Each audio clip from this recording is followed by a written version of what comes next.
नमस्कार. साप्ताहिक जोमदारमध्ये आपल्या सगळ्यांचे स्वागत. चला पाहू काही ठळक घडामोडी.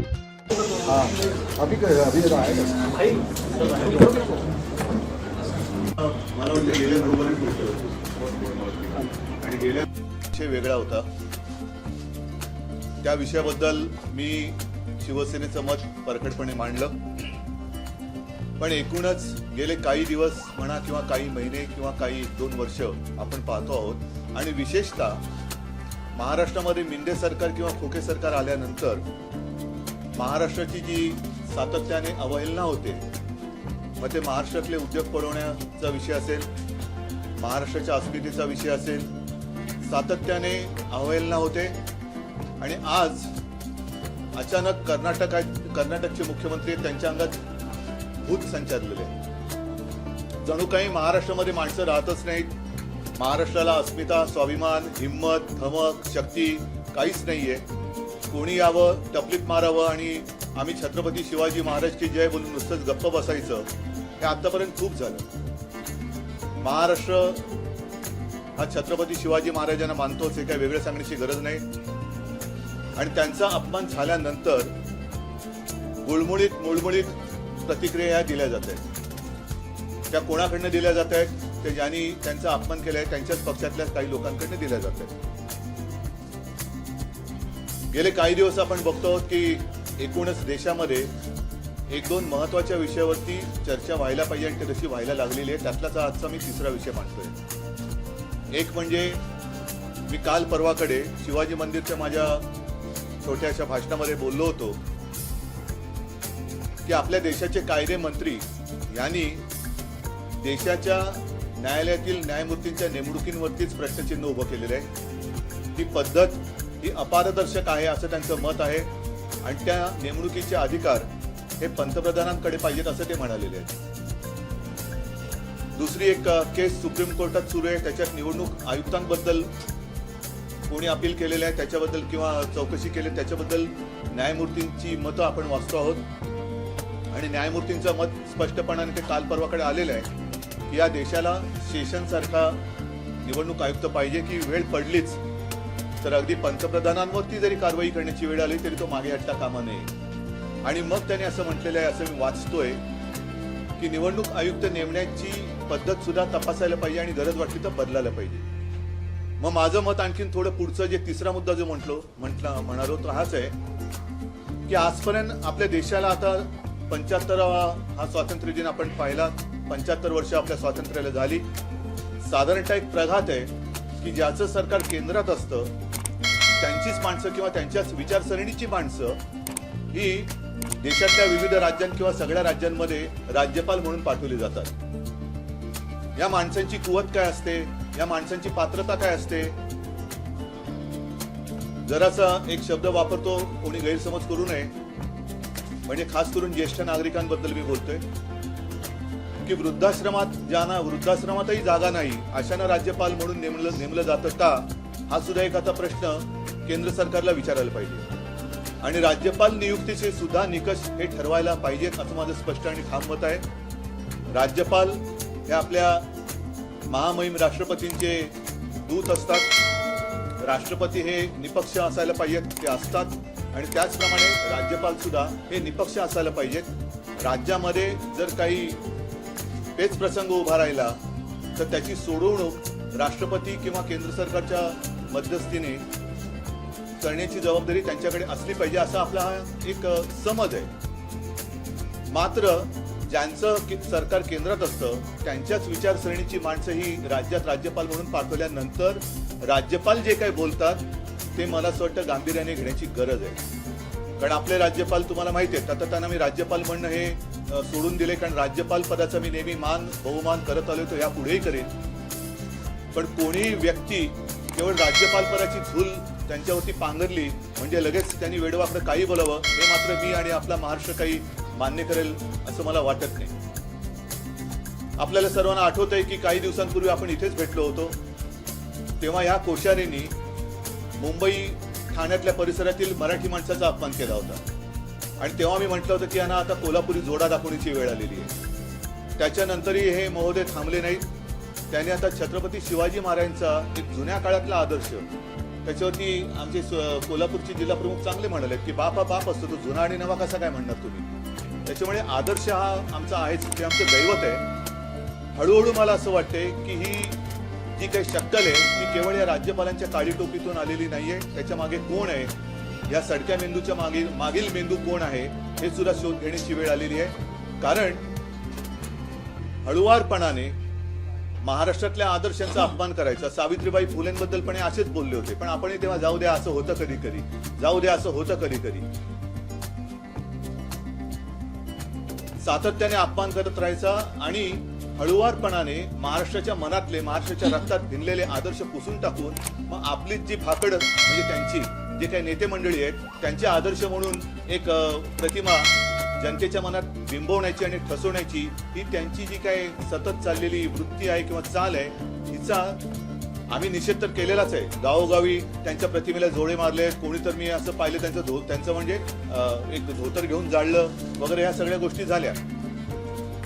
आता हे महाराष्ट्राच्या अस्मितेशी खेळतायत. महाराष्ट्रातले उद्योग हे गुजरातमध्ये घेऊन गेले. महाराष्ट्राचं मंत्रिमंडळ, काल तर मी असं ऐकलं की कॅबिनेट मिटिंग ही सुद्धा मुख्यमंत्री होतो. अपवादात्मक परिस्थितीमध्ये ही पुढे ढकलली जाते. तशी काल काय अपवादात्मक परिस्थिती होती, तर अपवादात्मक परिस्थिती की यातले बरेचशी लोक हे गुजरातमध्ये प्रचाराला गेले. म्हणजे यांना महाराष्ट्र उघड्यावर पडले त्याची खंत नाही, महाराष्ट्राच्या अस्मितेचा, महाराष्ट्राच्या दैवताचा अपमान होतोय त्याची खंत नाहीये, त्याची चिंता नाही. मग काहीतरी गोलमाल उत्तर द्यायचं आणि वेळ मारून न्यायची. त्यात आणखीन भर म्हणजे ज्या विचारसरणीची मी व्यक्ती म्हणालो त्याच विचारसरणीचे म्हणजे भाजपाचे प्रवक्ते, ते कोण त्रिवेदी का काय, सुधांशू, म्हणजे एकदम असं खोकल्यासारखं वाटतं सुधांशू, तर ते त्यांना एक उबळ आली आणि ते पण काहीतरी बोललेले आहेत. म्हणजे हा, मी आता पक्षाबद्दल बोलावं का त्यांच्या विचारसरणीबद्दल बोलावं हा शोध तुम्ही आणि आम्ही सगळ्यांनीच घ्यायला पाहिजे. की महाराष्ट्राचा सातत्याने अपमान होतोय, त्याच्यामध्ये आता महाराष्ट्रातल्या गावांवरती कर्नाटकचे मुख्यमंत्री दावा सांगतायत. हा एक महत्वाचा मुद्दा आहे. कारण आज महाराष्ट्रामध्ये ईडी सरकार किंवा फोके सरकार किंवा मिंधे सरकार आहे. या सरकारला मुख्यमंत्री आहेत का काही कळत नाही, कारण मुख्यमंत्री कधी बोलतच नाहीत. त्यांना विचारलं तर ते सांगतील मी काळजी करू नका, पंतप्रधानांना मी सांगितलेलं आहे. पंतप्रधान म्हणाले त्यांनी 40 गावं घेतली तर घ्या, आपण पाक व्याप्त काश्मीर जिंकल्यानंतर 100 गावं आम्ही महाराष्ट्राला देऊ, असेही ते कदाचित सांगू शकतील. पण त्यांच्याकडनं काही अपेक्षा नाहीच आहे. उपमुख्यमंत्री नेहमीप्रमाणे सारवासारव करतायत. पण सांगण्याचा मुद्दा काय की पक्षाचे किंवा राज्याचे मुख्यमंत्री, विशेषतः भारतीय जनता पक्षाच्या अखत्यारीतले, हे त्यांच्या वरिष्ठांच्या मर्जीशिवाय काही बोलू चालू शकतात का? आणि ते जर नसेल तर मग बोंबईच ना, बोंबई जे काय बोललेत हे त्यांच्या वरिष्ठांच्या परवानगीशिवाय बोललेत का? म्हणजेच भारतीय जनता पक्षाचा महाराष्ट्राच्या अस्मितेवरती घाला घालण्याचा हा प्रयत्न, महाराष्ट्राचे तुकडे पाडण्याचा प्रयत्न, महाराष्ट्राचे उद्योगधंदे इतरत्र पळून महाराष्ट्र बेकार कंगाल करण्याचा प्रयत्न हा त्यांचा पक्षाचा राष्ट्रीय कार्यक्रम आहे का? याचं उत्तर त्यांनी दिलं पाहिजे. आणि मला असं वाटतं बरेच जण, आज पवारसाहेब पण बोललेत, स्वतः उदयनराजे बोललेत, संभाजीराजे पण बोलतायत, आणखीन सगळेच बोलतायत.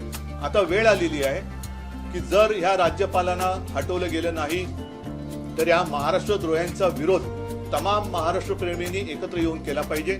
आणि या 2-4 दिवसामध्ये आपण वाट बघूया. मी तमाम महाराष्ट्र प्रेमींना आवाहन म्हणजे विनंती करतो आहे की हे असंच चालत राहिलं तर आपल्या डोळ्यात देखत आपल्या या शूरवीर म्हटल्या जाणाऱ्या राज्याची ही अब्रू किंवा अब्रूची लक्तरं ही वेशीवरती ही टांगतायत आणि ती आपल्याला नुसतं बघत बसावी लागतील. म्हणून आपण आत्ताच वेळ आहे सगळ्यांनी एकत्र येऊन एक खणखणीत आणि दणदणीत इंगा या महाराष्ट्रद्रोह्यांना हा दाखवलाच पाहिजे.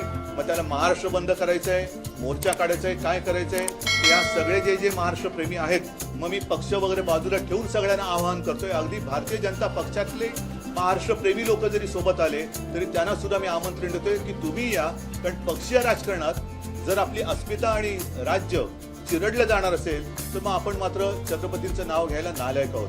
म्हणून या 2-4 दिवसामध्ये या सगळ्यांना मी बोलवतोय, सगळ्यांनी एकत्र यावं आणि केंद्राला सुद्धा सांगतोय की हे चाळे आता बस झाले. आपण इकडे जे सॅम्पल पाठवलेले आहे त्या सॅम्पलला परत त्याच्या घरी पाठवा. दुसरीकडे कुठे अधिक चांगला वृद्धाश्रम असेल तर तिकडे पाठवा, पण आमच्याकडे सॅम्पल नको, याला परत घेऊन जा. नाहीतर आम्हाला काही ना काहीतरी म्हणतोय याचा अर्थ जेव्हा काही करू तेव्हा लक्षात येईल, पण आंदोलन केल्याशिवाय आम्हाला स्वस्थ बसता येणार नाही. म्हणून परत एकदा या गोष्टीचा नुसता निषेध असो किंवा हे स्लिप ऑफ टंग असं नाही आहे. ही स्लिप ऑफ टंग एकदाच होऊ शकते, सारखी सारखी होऊ शकत नाही. आणि मी जी तुम्हाला आता काही 2-3 गोष्टी सांगितल्या त्याचा जर का विचार केला तर मला असं वाटतं की हीच वेळ आहे, आत्ताच वेळ आहे. कारण आत्ता ही वेळ जर का गेली तर आपला महाराष्ट्र यांनीच जाहिरात केली होती ना, कुठे नेऊन ठेवलं महाराष्ट्र माझा, तर हे महाराष्ट्र आपला कुठे नेऊन ठेवतील याचा आपल्याला अंदाज सुद्धा लागणार नाही. म्हणून परत एकदा सगळ्यांना जे महाराष्ट्र प्रेमी आणि या महाराष्ट्र द्रोह्यांचे जे विरोधक आहेत, कारण महाराष्ट्रातील विरोधी पक्ष असं मी मानत नाही, महाराष्ट्र विरोध्यांचा विरोधी जो कोणी आहे, महाराष्ट्र प्रेमी जे आहेत त्यांना सगळ्यांना एकत्र येण्याचं मी एक आवाहन करतोय आणि त्याची वाट बघतोय. नाही तर शिवसेनेला जे पाहिजे ते करणारच आहे. जर सगळे पक्ष एकत्र येऊन माझं मत आहे की काहीतरी एक मोठं महाराष्ट्रात राज्यव्यापी असं काहीतरी आपल्याला केलं पाहिजे. म्हणजे दंगा फसाद नव्हे तर एक शांततापूर्ण महाराष्ट्र बंद असेल किंवा आणखीन काही असेल की जेणेकरून केंद्र सरकारला पण कळलं पाहिजे की महाराष्ट्र हा लेच्यापेचांचा प्रदेश नाहीये. मी आता तुम्हाला त्याचसाठी बोलवलेलं आहे की तुमच्या माध्यमातून जे जे महाराष्ट्र प्रेमी आहेत आणि त्याच्यात मी तुमचा प्रश्न माझ्या लक्षात आला म्हणून मी म्हणले की भाजपमधले सुद्धा महाराष्ट्र प्रेमी, असं काही नाहीये की भाजपमध्ये महाराष्ट्र प्रेमी नाही आहेत. भाजपमध्ये सुद्धा काही महाराष्ट्र प्रेमी जरूर आहेत.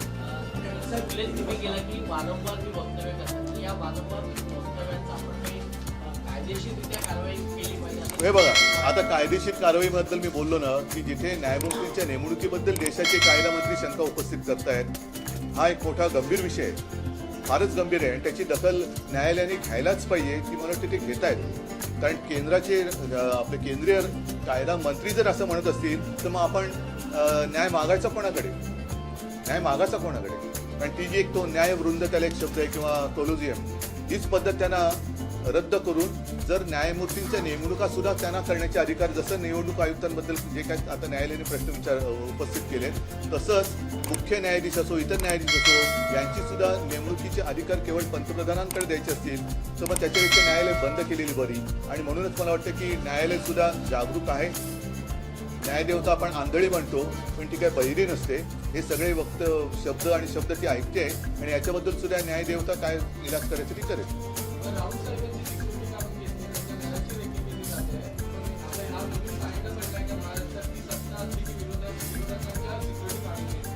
मला असं वाटतं जेव्हा आमची सत्ता होती आणि ती जेव्हा परत येईल त्यावेळेला आम्ही पूर्णपणे ही व्यवस्था जी आहे, सुरक्षा व्यवस्था, ही पोलिसांच्या गुप्तचर यंत्रणेवरती सोपवली होती की ज्यांना सुरक्षेची आवश्यकता आहे त्यांना सुरक्षा जेवढी आवश्यक आहे तेवढी दिली गेलीच पाहिजे.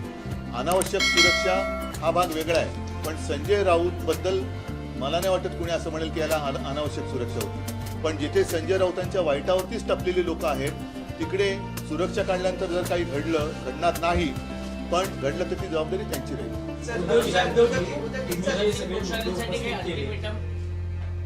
तुम्ही सगळे जे मुद्दे उपस्थित केले आणि महाराष्ट्रामध्ये त्या दृष्टीनं भूमिकाही व्यक्त करताना दिसतात, पण भाजपचे नेते आणखी एक मुद्दा या निमित्तानं उपस्थित करतात की राहुल गांधी महाराष्ट्रात येतात, सावरकरांच्या बोलतात आणि उद्धवजी फक्त आपण त्यांच्या विधानाशी सहमत नाही शिवसेना. पण छत्रपतींचा अपमान करणाऱ्यांनी आम्हाला सावरकरांचं महत्त्व पटवून देण्याचा प्रयत्न करू नये.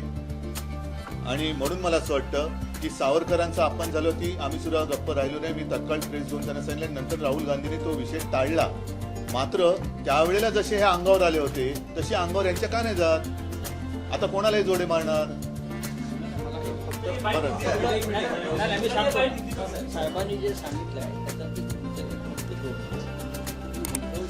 इशारा दिला होता, पण शिवसेनेकडून महाविकास आघाडीला तडे पडतील असं स्वतः बोलले. म्हणजे हे साहेब शिवसेना पक्षप्रमुखांच्या वतीनं बोलले की आम्हाला परवा नाही, अशा प्रकारच्या वक्तव्यामुळे महाविकास आघाडीला तडे पडतील, ऐक्य धोक्यात येईल आणि सहन करणार नाही.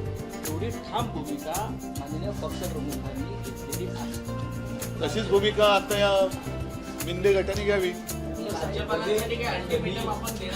मी आता सांगितलं ना तुम्हाला की येत्या 2-4 दिवसामध्ये आपल्याला हा विषय तडीस न्यावा लागेल आणि तोपर्यंत जे महाराष्ट्रप्रेमी आहेत, जे शिवछत्रपती प्रेमी आहेत, फुले प्रेमी आहेत, त्या सगळ्यांनी, कारण छत्रपती शिवाजी महाराज झाले नसते तर हे कोश्यारी बुवा किंवा ते काय मगाशी मी काय बोलत होतो सुधांशू, ते कुठे असते आणि कोणत्या वेशात असते याचा पत्ता लागला नसता. तसंच सावित्रीबाई फुले झाल्या नसत्या तर महिला शिक्षणाचं काय झालं असतं. तर एकूणच हे आता अति झालं. ज्याला काही आगापिछा नाही अशी लोक राज्यपालपदी नेमली जात आहेत आणि राज्यपाल पदाची अवहेलना होते, पर्यायाने महाराष्ट्राची होते.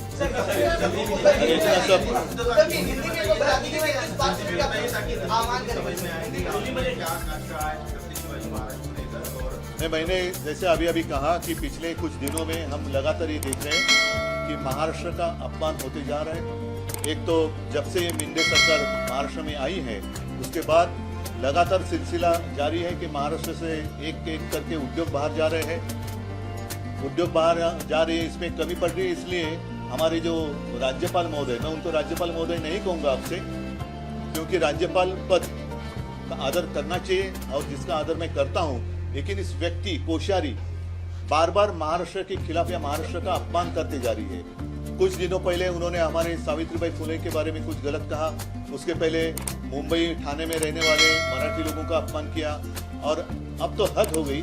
हमारे जो दैवत है छत्रपति शिवाजी महाराज, उनको उन्होंने पुराने आदर्श कर उनका उल्लेख किया. ये पुराना आदर्श क्या होता है? और इसलिए हमारे जो जिला प्रमुख है, मुझे लगता है कोल्हापुर के जिला प्रमुख, उन्होंने एक अच्छा मिसाल दिया. उन्होंने कहा बाप तो बाप होता है, नया बाप पुराना बाप ये क्या चीज़ होती है? तो ऐसे जो लोग होते हैं इनको तुरंत यहाँ से हटाना चाहिए. और मैंने जैसे कहा कि अब एक दो विषय पर विवाद या चर्चा हो रही है.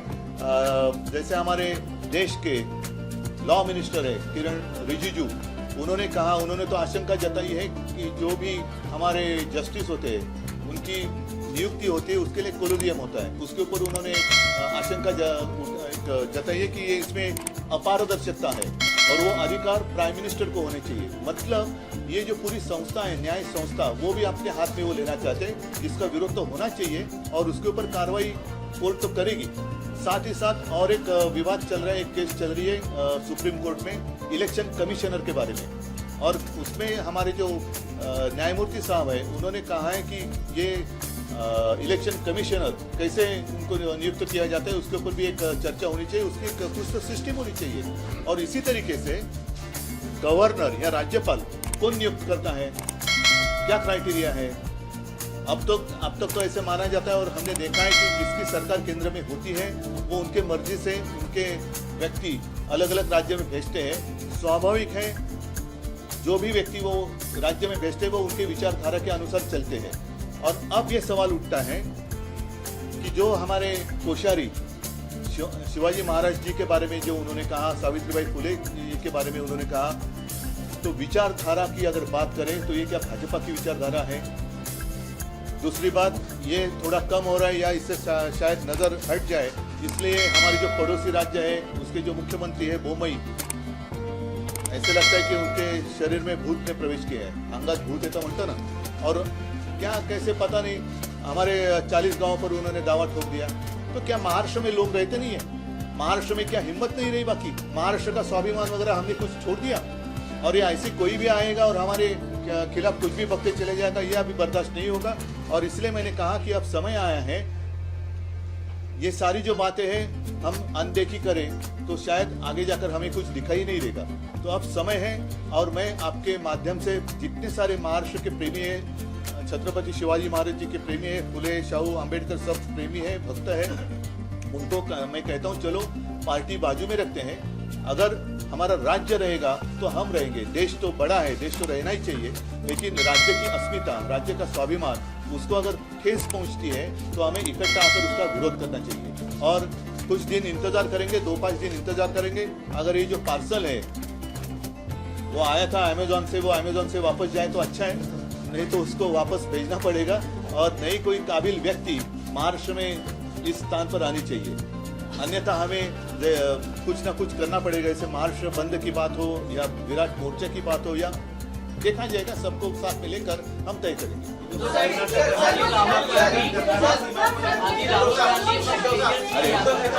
अरे एक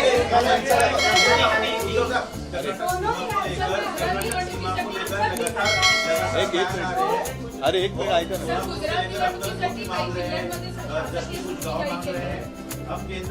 नहीं एक मिनिट दोहराइए जरा।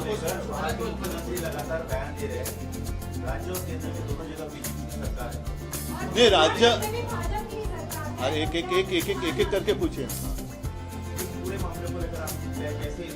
नहीं मैंने कहा ना कि हमारे यहाँ तो मुख्यमंत्री पहचान कौन जैसे है, मुख्यमंत्री कौन, और लगातार ये उप मुख्यमंत्री कुछ बातें करते जा रहे हैं।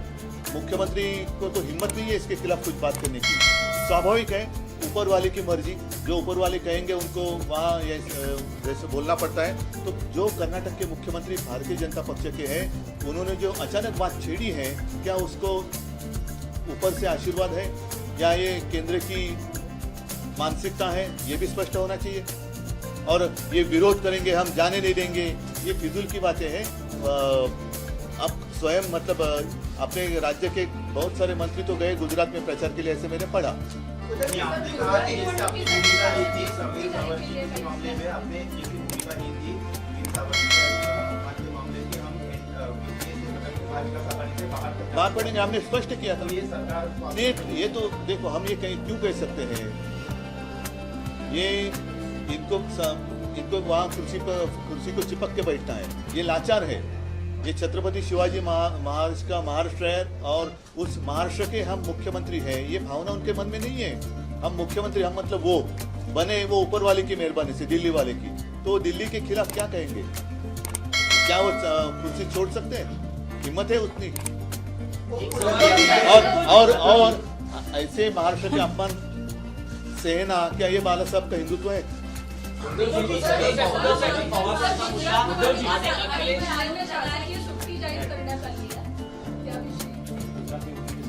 नाही, मला कळतच नाही की हे महाराष्ट्राचे मुख्यमंत्री आहे, महाराष्ट्र सरकार आहे का गुजरात सरकार आहे.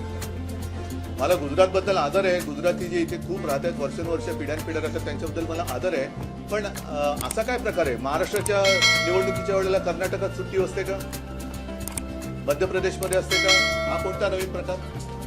उद्या पाकिस्तानच्या निवडणुकीसाठी पूर्ण देशात सुट्टी जाहीर करतील, काय सांगावं?